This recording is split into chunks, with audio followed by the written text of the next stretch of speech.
ਕਿਸਾਨਾਂ ਦਾ ਕਰਨਾਲ ਦੇ ਵਿੱਚ ਮਿਨੀ ਸਕੱਤਰੇਤ ਵੱਲ ਕੂਚ ਸ਼ੁਰੂ ਹੋ ਗਿਆ ਹੈ। ਕਰਨਾਲ ਦੀਆਂ ਸੜਕਾਂ ਤੇ ਕਿਸਾਨ ਹੀ ਕਿਸਾਨ ਇਸ ਵੇਲੇ ਨਜ਼ਰ ਆ ਰਹੇ ਨੇ। ਪ੍ਰਸ਼ਾਸਨ ਦੇ ਨਾਲ ਮੀਟਿੰਗ ਤੋਂ ਬਾਅਦ ਕੋਈ ਗੱਲ ਨਹੀਂ ਬਣੀ। ਮੀਟਿੰਗ ਬੇਸਿੱਟਾ ਰਹਿਣ ਤੋਂ ਬਾਅਦ ਮਿਨੀ ਸਕੱਤਰੇਤ ਵੱਲ ਕਿਸਾਨ ਵਧੇ ਨੇ ਤੇ ਕਰਨਾਲ ਦੇ ਵਿੱਚ ਕਿਸਾਨਾਂ ਦਾ ਹੜ ਆਇਆ ਜਾਪਦਾ। ਤਸਵੀਰਾਂ ਤੁਹਾਡੀ ਟੀਵੀ ਸਕਰੀਨ ਤੇ ਨੇ। ਦੂਜੀ ਬੈਰੀਗੇਟਿੰਗ ਤੋੜ ਚੁੱਕੇ ਨੇ ਕਿਸਾਨ, ਮਿਨੀ ਸਕੱਤਰੇਤ ਵੱਲ ਵਧ ਰਹੇ ਨੇ।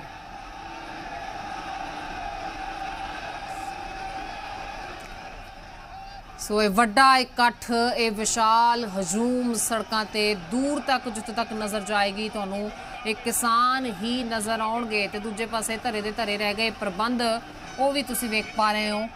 ਇਹ ਤਸਵੀਰਾਂ ਜੋ ਇਸ ਵੇਲੇ ਤੁਹਾਡੀ ਟੀਵੀ ਸਕਰੀਨ ਤੇ ਨੇ ਇਹ ਇਸ ਵੱਡੇ ਇਕੱਠ ਦੀ ਤਾਕਤ ਨੂੰ ਬਿਆਨ ਕਰਦੀਆਂ ਤਸਵੀਰਾਂ ਨੇ। ਸਿੱਧੀ ਲਲਕਾਰ ਸੀ ਸਰਕਾਰ ਨੂੰ ਕਿ ਮਿਨੀ ਸਕੱਤਰੇਤ ਦਾ ਰੁਖ ਕਰਾਂਗੇ ਤੇ ਉਸ ਵੱਲ ਅੱਗੇ ਵਧਦੇ ਹੋਏ ਕਿਸਾਨ। ਤਸਵੀਰਾਂ ਤੁਹਾਡੀ ਟੀਵੀ ਸਕਰੀਨ ਤੇ ਇੱਕ ਵੱਡਾ ਹਜੂਮ ਕਿਸਾਨਾਂ ਦਾ ਇਹ ਜਨ ਸੈਲਾਬ ਹੈ ਜੋ ਅੱਗੇ ਵਧਦਾ ਹੋਇਆ ਨਜ਼ਰ ਆ ਰਿਹਾ ਹੈ। ट्रैक्टर ट्रालियां लेके अपने मोटरसाइकिल लेके कुछ पैदल ही लगातार अगे वाल कूच कर रहे ने। सो वड्डी विशाल तस्वीर करनाल तो मिनी सकत्तरेत वाल कूच कर रहे ने किसान। बैठक हुई है अज तुहानूं दस दईए किसान आगूआं दी प्रशासन दे नाल पर सहमति नहीं बन सकी। किसान आगू 2 गेड़ की बैठक करके आए ने। अज भी कल भी बैठक हुई सी, कल भी कोई सहमति नहीं बनी ते अज भी कोई सहमति नहीं बन सकी। तस्वीरां तुहाडी टीवी स्क्रीन ते इस करनाल महापंचायत का एजेंडा करनाल च किसानां ते होया लाठी चार्ज ही है।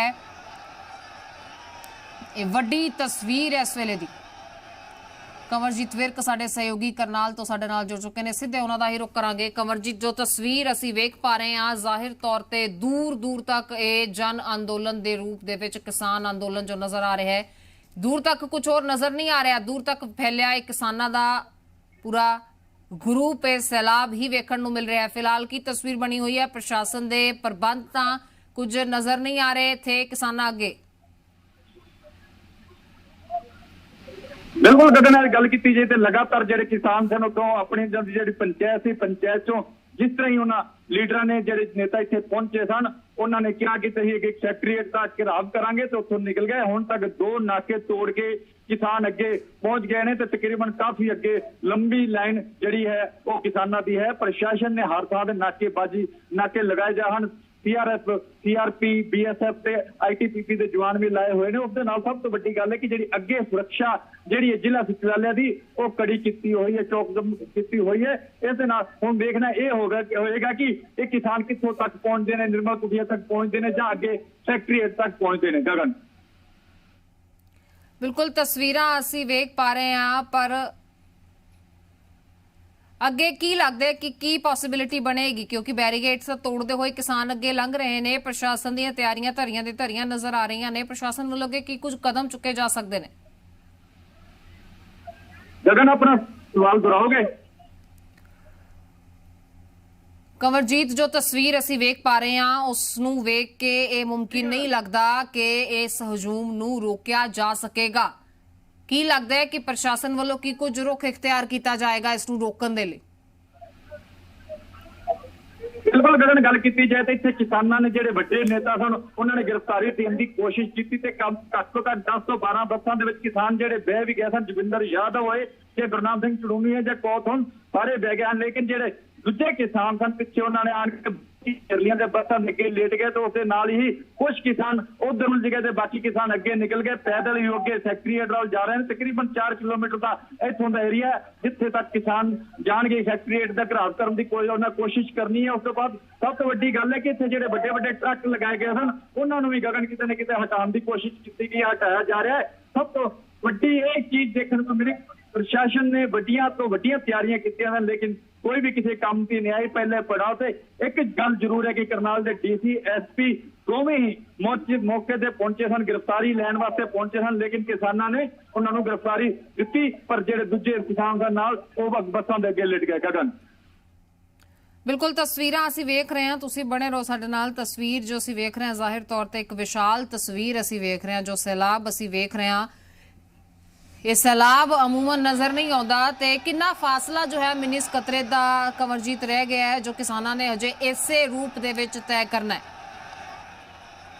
ਤੇ ਇੱਥੋਂ 2 ਕਿਲੋਮੀਟਰ ਤੱਕ ਹੀ ਫੈਸਲਾ ਰਿਹਾ ਗਿਆ, ਜਿੱਥੇ 2 ਪੜਾਅ ਹੋਰ ਨੇ ਜਿਹੜੇ ਕਿਸਾਨਾਂ ਨੂੰ ਅੱਗੇ ਆਉਣਗੇ। ਉਸ ਤੋਂ ਅੱਗੇ ਜਿਹੜਾ ਪੜਾਅ ਹੋਏਗਾ ਨਿਰਮਲ ਕੁਟੀਆ ਦਾ ਪੜਾਅ ਹੋਏਗਾ। ਨਿਰਮਲ ਕੁਟੀਆ ਦੇ ਵਿੱਚ ਹੀ ਪੁਲਿਸ ਨੇ ਨਾਕੇਬਾਜ਼ੀ ਕੀਤੀ ਹੋਈ ਹੈ ਤੇ ਉਸ ਤੋਂ ਬਾਅਦ ਅਗਲਾ ਜਿਹੜਾ ਪੜਾਅ ਹੋਇਆ ਉਹ ਜ਼ਿਲ੍ਹਾ ਸਚਿਵਾਲਿਆ ਦੇ, ਜਿੱਥੇ ITBP BSF ਤੇ CRF ਲਗਾਈਆਂ ਹੋਈਆਂ ਨੇ। ਤਮਾਮ ਜਿਹੜੀਆਂ ਏਜੰਸੀਆਂ ਕੇਂਦਰੀ ਰਿਜ਼ਰਵ ਬਲ ਦੀਆਂ ਆਈਆਂ ਹੋਈਆਂ ਉਹ ਵੀ ਉੱਥੇ ਲੱਗੀਆਂ ਹੋਈਆਂ ਨੇ। ਕਿਤੇ ਨਾ ਕਿਤੇ ਅਗਰ ਦੇਖਾ ਜਾਏ ਤੇ ਅਮਰਤਾ ਇਹ ਕਿਸਾਨ ਕਿਤੇ ਵੀ ਰੁਕਦੇ ਨਜ਼ਰ ਨਹੀਂ ਆ ਰਹੇ ਤੇ ਅੱਗੇ ਹੁਣ ਪ੍ਰਸ਼ਾਸਨ ਦਾ ਕੀ ਕਦਮ ਹੋਏਗਾ ਇਹ ਦੇਖਣ ਵਾਲੀ ਗੱਲ ਹੋਏਗੀ। ਇੱਥੇ ਜ਼ਰੂਰ ਨਮਸਤੇ ਚੌਂਕ ਦੇ ਵਿੱਚ ਗ੍ਰਿਫਤਾਰੀ ਦੀ ਗੱਲ ਕਹੀ ਗਈ ਸੀ, ਗ੍ਰਿਫਤਾਰੀ ਦੇਣਗੇ ਕਿਸਾਨ, ਲੇਕਿਨ ਕਿਸਾਨਾਂ ਨੇ ਗ੍ਰਿਫਤਾਰੀ ਜ਼ਰੂਰ ਦਿੱਤੀ। ਪਰ ਜਿਹੜੇ ਕੁਝ ਕਿਸਾਨਾਂ ਦਾ ਹੜ ਜ਼ਿਆਦਾ ਸੀ, ਕਿਸਾਨ ਬਹੁਤ ਜ਼ਿਆਦਾ ਹਨ, ਉਹਨਾਂ ਕਿਸਾਨਾਂ ਨੇ ਬੱਸਾਂ ਦੇ ਅੱਗੇ ਲੇਟ ਗਏ ਤੇ ਉਹਨਾਂ ਨੂੰ ਗ੍ਰਿਫਤਾਰ ਕੀਤੇ ਹੋਇਆਂ ਨੂੰ ਛੁਡਵਾ ਲਿਆ। ਲੇਕਿਨ ਸਭ ਤੋਂ ਵੱਡੀ ਗੱਲ ਹੈ ਕਿ ਜੋਗਿੰਦਰ ਯਾਦਵ ਹੁਣ ਵੀ ਉੱਥੇ ਖੜੇ ਹੋਏ ਕਿਸਾਨਾਂ ਨੂੰ ਸ਼ਾਂਤ ਰਹਿਣ ਦੀ ਤੇ ਗ੍ਰਿਫਤਾਰੀ ਦੇਣ ਦੀ ਗੱਲ ਕਰ ਰਹੇ ਨੇ ਤੇ ਪ੍ਰਸ਼ਾਸਨ ਨੂੰ ਤੋਂ ਬਾਰ-ਬਾਰ ਮੰਗ ਕਰ ਰਹੇ ਨੇ ਸਾਨੂੰ ਗ੍ਰਿਫਤਾਰ ਕੀਤਾ ਜਾਏ, ਸਾਨੂੰ ਗ੍ਰਿਫਤਾਰ ਕੀਤਾ ਜਾਏ, ਨਹੀਂ ਤੇ ਸਾਨੂੰ ਅੱਗੇ ਸੈਕਟਰੀਏਟ ਵੱਲ ਜਾਣਾ ਜਾਏ। ਅਮਰਤਾ ਬਿਲਕੁਲ ਤਸਵੀਰ ਤਾਂ ਅਸੀਂ ਵੇਖ ਰਹੇ ਹਾਂ, ਪਰ ਇੱਥੇ ਇਹ ਵੀ ਤੁਹਾਡੇ ਤੋਂ ਜਾਣਨਾ ਚਾਹਾਂਗੇ ਕੋਈ ਅਣਸੁਖਾਵੀਂ ਤਸਵੀਰ ਤਾਂ ਨਹੀਂ ਬਣੀ ਗਰਾਊਂਡ ਜ਼ੀਰੋ ਤੇ, ਕਿਉਂਕਿ ਵਿਸ਼ਾਲ ਹਜੂਮ ਹੈ, ਇੱਕ ਵੱਡਾ ਏਰੀਆ ਇਹਨਾਂ ਨੇ ਕਵਰ ਕਰ ਰੱਖਿਆ ਹੈ। ਹਰ ਥਾਂ ਤੇ ਪਹੁੰਚਣਾ, ਹਰ ਤਸਵੀਰ ਨੂੰ ਕੈਮਰੇ ਤੇ ਲੈ ਆਉਣਾ ਸ਼ਾਇਦ ਮੁਮਕਿਨ ਨਹੀਂ ਹੈ, ਪਰ ਗਰਾਊਂਡ ਜ਼ੀਰੋ ਦੀ ਸਥਿਤੀ ਕੀ ਬਣੀ ਹੋਈ ਹੈ ਅਜਿਹੇ ਹਜੂਮ ਦੇ ਵਿੱਚ, ਕਿਉਂਕਿ ਅਕਸਰ ਕਿਹਾ ਜਾਂਦਾ ਭੀੜ ਦਾ ਕੋਈ ਚਿਹਰਾ ਨਹੀਂ ਹੁੰਦਾ, ਤਾਂ ਇਸ ਦਾ ਫਾਇਦਾ ਜੋ ਹੈ ਉਹ ਕੋਈ ਵਿਰੋਧੀ ਤਾਕਤਾਂ ਨੂੰ ਵੀ ਬਾਰ-ਬਾਰ ਜਿਸ ਤਰ੍ਹਾਂ ਸਰਕਾਰ ਕਹਿੰਦੀ ਹੈ ਕੋਈ ਉਸ ਦਾ ਫਾਇਦਾ ਤਾਂ ਨਹੀਂ ਚੁੱਕ ਸਕਦਾ। ਇਸ ਤਰ੍ਹਾਂ ਦੀ ਕੋਈ ਤਣਾਅਪੂਰਨ ਸਥਿਤੀ ਬਣੀ ਤਾਂ ਨਹੀਂ ਕਿਤੇ ਨਜ਼ਰ ਆਈ? ਫਿਲਹਾਲ ਅਮਰਤਾ ਕੋਈ ਇਹੋ ਜਿਹੀ ਗੱਲ ਸਾਹਮਣੇ ਨਹੀਂ ਆਈ। ਜਿਸ ਟਾਈਮ ਗ੍ਰਿਫਤਾਰੀ ਦਿੱਤੀ ਸੀ ਉਸ ਟਾਈਮ ਜ਼ਰੂਰ ਇਹੋ ਜਿਹੀ ਸਿਚੁਏਸ਼ਨ ਬਣ ਗਈ ਸੀ ਕਿ ਕੁਝ ਲੋਕ ਇਹੋ ਜਿਹੇ ਵਿੱਚ ਡੰਡੇ ਲੈ ਕੇ ਆ ਗਏ ਸਨ ਜਿਨ੍ਹਾਂ ਨੇ ਕਿ ਬੱਸਾਂ ਦੇ ਅੱਗੇ ਲੇਟਣ ਦੀ ਕੋਸ਼ਿਸ਼ ਕੀਤੀ, ਲੇਕਿਨ ਜਿਹੜੇ ਨੇਤਾ ਸਨ ਉਹਨਾਂ ਨੇ ਰੋਕਿਆ ਤੇ ਉਸ ਤੋਂ ਬਾਅਦ ਫਿਲਹਾਲ ਅਗਰ ਗੱਲ ਕੀਤੀ ਜਾਏ ਤੇ ਇਹਦੇ ਵਿੱਚ ਕੋਈ ਇਹੋ ਜਿਹੀ ਅਣਹੋਣੀ ਵਾਲੀ ਘਟਨਾ ਕੋਈ ਵੀ ਸਾਹਮਣੇ ਨਹੀਂ ਆਈ। ਉਸ ਦੇ ਨਾਲ ਸਭ ਤੋਂ ਵੱਡੀ ਗੱਲ ਹੈ ਕਿ ਉੱਤੇ ਜਿਹੜਾ ਨੈਸ਼ਨਲ ਹਾਈਵੇ 44 ਹੈ ਨੈਸ਼ਨਲ ਹਾਈਵੇ, ਉਹਦੇ ਤੇ ਵੀ ਕਾਫੀ ਸੰਖਿਆ ਦੇ ਵਿੱਚ ਕਿਸਾਨ ਨੇ। ਹੋ ਸਕਦਾ ਹੈ ਕਿ ਹੁਣ ਥੋੜੀ ਦੇਰ ਬਾਅਦ ਕਿਸਾਨਾਂ ਵੱਲੋਂ ਕੋਈ ਅਗਲਾ ਵੱਡਾ ਕਦਮ ਲਿਆ ਜਾ ਸਕਦਾ ਹੈ, ਕੋਈ ਜਾਮ ਲਗਾ ਸਕਦਾ ਹੈ। ਲੱਗਦਾ ਮੈਨੂੰ ਕਿਸਾਨਾਂ ਨੇ ਉੱਤਰ ਜਾਮ ਲਗਾਤਾ ਹੈ, ਹਾਈਵੇ ਤੇ ਵੀ ਜਾਮ ਲਗਾਤਾ ਹੈ। ਹੁਣ ਇਸ ਨੂੰ ਕਿਸ ਤਰ੍ਹਾਂ ਪੁਲਿਸ ਵਾਲੇ ਖੋਲਦੇ ਨੇ, ਕੀ ਪੁਲਿਸ ਦੀ ਕੀ ਤਿਆਰੀ ਰਹਿੰਦੀ ਹੈ, ਇਹ ਵੀ ਇੱਕ ਵੱਡੀ ਗੱਲ ਸਾਹਮਣੇ ਜ਼ਰੂਰ ਦੇਖਣ ਨੂੰ ਮਿਲੇਗੀ। ਬਿਲਕੁਲ ਤਸਵੀਰਾਂ ਅਸੀਂ ਤੁਹਾਡੇ ਕੈਮਰੇ ਦੀ ਨਜ਼ਰ ਨਾਲ ਕਮਰਜੀਤ ਵੇਖ ਪਾ ਰਹੇ ਹਾਂ। ਰਾਕੇਸ਼ ਟਕੈਤ ਇਹਨਾਂ ਤਸਵੀਰਾਂ ਦੇ ਵਿੱਚ ਸਾਨੂੰ ਨਜ਼ਰ ਆ ਰਹੇ ਨੇ ਤੇ ਉਹਨਾਂ ਦੇ ਨਾਲ ਇੱਕ ਵੱਡਾ ਹਜੂਮ ਜੋ ਲਗਾਤਾਰ ਅੱਗੇ ਵਧਦਾ ਹੋਇਆ ਇੱਥੇ ਨਜ਼ਰ ਆ ਰਿਹਾ। ਪੁਲਿਸ ਅਫੀਸ਼ੀਅਲਸ ਵੀ ਇੱਥੇ ਨਾਲ ਨਜ਼ਰ ਆ ਰਹੇ ਨੇ। ਇਹ ਪੁਲਿਸ ਅਫੀਸ਼ੀਅਲਸ ਵੀ ਲਗਾਤਾਰ ਇਸ ਹਜੂਮ ਦੇ ਨਾਲ ਨੇ। ਤਸਵੀਰਾਂ ਤੁਹਾਡੀ ਟੀਵੀ ਸਕਰੀਨ ਤੇ ਸ਼ਾਇਦ ਇਹ ਅਗਲਾ ਪੜਾਅ ਹੈ ਜਿੱਥੇ ਵੱਡੇ ਪੱਧਰ ਤੇ ਟੀਮਾਂ ਵੀ ਜੋ ਨੇ RAF ਦੀਆਂ ਜਿਸ ਤਰ੍ਹਾਂ ਟੀਮਾਂ ਦੱਸੀਆਂ ਜਾ ਰਹੀ ਸੀ ਤੈਨਾਤ ਕੀਤੀਆਂ ਗਈਆਂ ਨੇ, ਉਹ ਟੀਮਸ ਵੀ ਨੇ, ਪੁਲਿਸ ਅਫੀਸ਼ੀਅਲਸ ਵੀ ਨਜ਼ਰ ਆ ਰਹੇ ਨੇ। ਸੋ ਜੋ ਤਸਵੀਰ ਇਸ ਵੇਲੇ ਤੁਹਾਡੀ ਟੀਵੀ ਸਕਰੀਨ ਤੇ ਸ਼ਾਇਦ ਇੱਕ ਹੋਰ ਪੜਾਅ ਹੈ ਜਿੱਥੇ ਕਿਸਾਨ ਪਹੁੰਚ ਚੁੱਕੇ ਨੇ। ਰਾਕੇਸ਼ ਟਕੈਤ ਵੀਰਾਂ ਤਸਵੀਰਾਂ ਦੇ ਵਿੱਚ ਤੁਸੀਂ ਕੁਝ ਹੀ ਸਮਾਂ ਪਹਿਲਾਂ ਵੇਖੇ, ਉਹਨਾਂ ਦੇ ਨਾਲ ਵੱਡੀ ਗਿਣਤੀ ਦੇ ਵਿੱਚ ਕਿਸਾਨ ਆਗੂ ਨੇ ਜੋ ਇਸ ਪੜਾਅ ਨੂੰ ਵੀ ਅੱਗੇ ਪਾਰ ਕਰਨ ਦੀ ਕੋਸ਼ਿਸ਼ ਦੇ ਵਿੱਚ ਨੇ। ਫਿਲਹਾਲ ਪੁਲਿਸ ਵੀ ਵੱਡੀ ਗਿਣਤੀ ਦੇ ਵਿੱਚ ਇੱਥੇ ਮੌਜੂਦ ਹੈ। ਸੋ ਅੱਗੇ ਵਧਣ ਨੂੰ ਲੈ ਕੇ ਫਿਲਹਾਲ ਨਾਅਰੇਬਾਜ਼ੀ ਸ਼ੁਰੂ ਹੋ ਚੁੱਕੀ ਹੈ। ਗੁਰਨਾਮ ਝੰਡੂਨੀ ਇਹਨਾਂ ਤਸਵੀਰਾਂ ਦੇ ਵਿੱਚ ਤੁਸੀਂ ਵੇਖ ਸਕਦੇ ਹੋ। ਰਾਕੇਸ਼ ਟਕੈਤ ਤੁਸੀਂ ਵੇਖੇ, यानी कि इत्थे ही आले दाले भी तमाम किसान आगू भी इसे भीड़ दे विच मौजूद ने। किसी वालों सहयोग करने की अपील की जा रही है, किसी वालों संयम बना के रखने की अपील की जा रही है, पर यह विशाल हजूम लगातार अगे बढ़ता होया तस्वीरां तुहाडी टीवी स्क्रीन ते तुसीं देख पा रहे हो। करनाल दियां ये तस्वीरां ने ते किसान ही किसान इन्हां तस्वीरां दे विच नज़र आ रहे हैं। प्रशासन दे नाल मीटिंग तो बाद जदों कोई गल नहीं बनी तो फिर मिनी सकत्रेत वल जो कूच करन दा प्रोग्राम सी उस तरह अगे बढ़ता होया नज़र आ रहा है। जिस तरह असीं इस तो पहला सुनिया भी सी राकेश टकैत नूं जदों उन्हां नूं पुछया गया कि मीटिंग दे विच जे सहमति ना बनी तां की, तां फिर उन्होंने कहा सी तां की, तां फिर इत्थे जिथे बैठे हाँ उत्थे ही पहुंचांगे दुबारा ते करनाल नूं तां घेर ही चुके हाँ, अगे वधांगे अपने टीचे वल। ते ओह तस्वीर इत्थे प्रतक्ष हुंदी हुई नज़र आ रही है। करनाल दीयां सड़कां ते किसानां दा इह वड्डा हजूम तुसीं वेख रहे हो। मीटिंग बेसिट्टा रहने तो बाद हुण मिनी सकत्रेत वाल किसान वध रहे हैं ते अगले पड़ाव ते फिलहाल किसानां दे हजूम नूं रोक लिया गया। हालांकि दूजे पासों तुसीं वेखोगे पार्क है शायद जिथों किसान अगे टपदे हुए नज़र आ रहे हैं।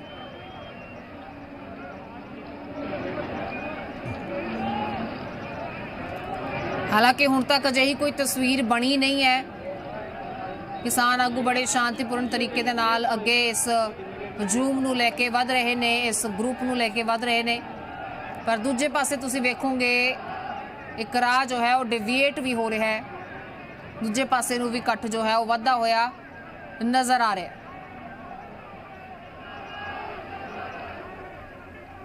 ਸੋ ਲਗਾਤਾਰ ਕਿਸਾਨੀ ਅੰਦੋਲਨ ਦੇ ਹੱਕ ਦੇ ਵਿੱਚ ਨਾਰੇ ਇੱਥੇ ਬੁਲੰਦ ਕੀਤੇ ਜਾ ਰਹੇ ਨੇ, ਕਿਸਾਨਾਂ ਦੇ ਹੱਕ ਦੇ ਵਿੱਚ ਨਾਰੇ ਬੁਲੰਦ ਕੀਤੇ ਜਾ ਰਹੇ ਨੇ, ਖੇਤੀ ਦੇ ਹੱਕ ਦੇ ਵਿੱਚ ਨਾਰੇ ਲਗਾਤਾਰ ਬੁਲੰਦ ਹੋ ਰਹੇ ਨੇ ਤੇ ਕਿਸਾਨ ਆਗੂ ਵੀ ਲਗਾਤਾਰ ਤੁਸੀਂ ਵੇਖ ਪਾ ਰਹੇ ਹੋ ਸ਼ਾਂਤਮਈ ਢੰਗ ਦੇ ਨਾਲ ਪ੍ਰਦਰਸ਼ਨ ਕਰਨ ਦੇ ਲਈ ਹੀ ਸਭ ਨੂੰ ਪ੍ਰੇਰਿਤ ਕਰਦੇ ਹੋਏ ਨਜ਼ਰ ਆ ਰਹੇ ਨੇ। ਸਭ ਨੂੰ ਜਿੱਥੇ ਖੜੇ ਨੇ ਉੱਥੇ ਹੀ ਬੈਠਣ ਦੇ ਲਈ ਅਪੀਲ ਕੀਤੀ ਜਾ ਰਹੀ ਹੈ। ਜੋ ਫਿਲਹਾਲ ਅਸੀਂ ਇਹਨਾਂ ਤਸਵੀਰਾਂ ਤੋਂ ਸਮਝ ਪਾ ਰਹੇ ਹਾਂ, ਕਿਸਾਨ ਆਗੂ ਜੋ ਖੜੇ ਨੇ ਉਹਨਾਂ ਨੂੰ ਬੈਠਣ ਦੀ ਅਪੀਲ ਕਰ ਰਹੇ ਨੇ, ਕਿਉਂਕਿ ਪੁਲਿਸ ਵੱਲੋਂ ਵੀ ਪੂਰੀ ਤਰ੍ਹਾਂ ਦੇ ਨਾਲ ਨਾਕੇਬੰਦੀ ਕੀਤੀ ਜਾ ਚੁੱਕੀ ਹੈ। ਇੱਥੇ ਵੱਖੋ-ਵੱਖ ਤਸਵੀਰਾਂ ਤੁਸੀਂ ਟਰੱਕ ਭਰ ਕੇ ਜੋ ਨੇ ਕਿਸਾਨ ਇੱਥੇ ਪਹੁੰਚੇ ਨੇ। ਸੋ ਕੀ ਟਰੱਕ, ਕੀ ਬੱਸਾਂ, ਕੀ ਹੋਰ ਟਰਾਂਸਪੋਰਟਸ ਨੱਕੋ ਨੱਕ ਭਰ ਕੇ ਇੱਥੇ ਪੂਰਾ ਤਸਵੀਰ ਅਸੀਂ ਵੇਖ ਪਾ ਰਹੇ ਹਾਂ ਕਿ ਕਿਸ ਤਰ੍ਹਾਂ ਇੱਕ ਵੱਡਾ ਹਜੂਮ ਜੋ ਹੈ ਇੱਥੇ ਪਹੁੰਚਿਆ ਹੈ। ਸੋ ਕਿਸਾਨ ਆਗੂਆਂ ਵੱਲੋਂ ਇਹਨਾਂ ਕਿਸਾਨਾਂ ਨੂੰ ਬੈਠਣ ਦੀ ਅਪੀਲ ਕੀਤੀ ਜਾ ਰਹੀ ਹੈ। ਫਿਲਹਾਲ ਜਿੱਥੇ ਖੜੇ ਹੋ ਉੱਥੇ ਹੀ ਬੈਠਣ ਦੀ ਅਪੀਲ ਕੀਤੀ ਜਾ ਰਹੀ ਹੈ, ਯਾਨੀ ਕਿ ਵਾਰ-ਵਾਰ ਇੱਕ ਸ਼ਾਂਤਮਈ ਢੰਗ ਦੇ ਨਾਲ ਪ੍ਰਦਰਸ਼ਨ ਕਰਨ ਦੀ ਨਸੀਹਤ ਦਿੱਤੀ ਜਾ ਰਹੀ ਹੈ, ਅਪੀਲ ਕੀਤੀ ਜਾ ਰਹੀ ਹੈ, ਸੁਨੇਹਾ ਦਿੱਤਾ ਜਾ ਰਿਹਾ ਹੈ ਕਿ ਸ਼ਾਂਤਮਈ ਇਹ ਪ੍ਰਦਰਸ਼ਨ ਦੀ ਜੋ ਗੱਲ ਕੀਤੀ ਗਈ ਸੀ ਉਹ ਸ਼ਾਂਤਮਈ ਹੀ ਰਹੇਗਾ। ਕਰਨਾਲ ਦੀ ਇਸ ਤਸਵੀਰ ਨੇ ਬਿਆਨ ਕਰ ਦਿੱਤਾ ਹੈ ਕਿ ਕਿਸ ਤਰ੍ਹਾਂ ਬਾਰ-ਬਾਰ ਅਪੀਲ ਤਾਂ ਕੀਤੀ ਜਾ ਰਹੀ ਹੈ। ਹਾਲਾਂਕਿ ਅੱਗੇ ਕੀ ਤਸਵੀਰ ਬਣੇਗੀ ਉਹ ਵੇਖਣਾ ਹੋਏਗਾ, ਪਰ ਫਿਲਹਾਲ ਇਹ ਤਸਵੀਰਾਂ ਜੋ ਤੁਸੀਂ ਸਿੱਧੀਆਂ ਦੇਖ ਪਾ ਰਹੇ ਸੀ, ਇਹ ਤਸਵੀਰਾਂ ਕਰਨਾਲ ਤੋਂ ਮਿੰਨੀ ਸਕੱਤਰੇ ਤੋਂ 2 ਕਿਲੋਮੀਟਰ ਦੂਰ ਦੀਆਂ ਤਸਵੀਰਾਂ ਨੇ। 2 ਕਿਲੋਮੀਟਰ ਤੱਕ ਦਾ ਇਹ ਸਫ਼ਰ ਜੋ ਹੈ ਉਹ ਫਿਲਹਾਲ ਰਹਿ ਗਿਆ ਹੈ ਕਿਸਾਨਾਂ ਵੱਲੋਂ ਮਿੰਨੀ ਸਕੱਤਰੇ ਤੱਕ। ਹਾਲਾਂਕਿ ਉਸ ਦੇ ਵਿੱਚ ਹੀ 2 ਬੈਰੀਗੇਡਸ ਅਜੇ ਹੋਰ ਨੇ ਜੋ ਕਿਸਾਨਾਂ ਨੇ ਪਾਰ ਕਰਨੇ ਨੇ।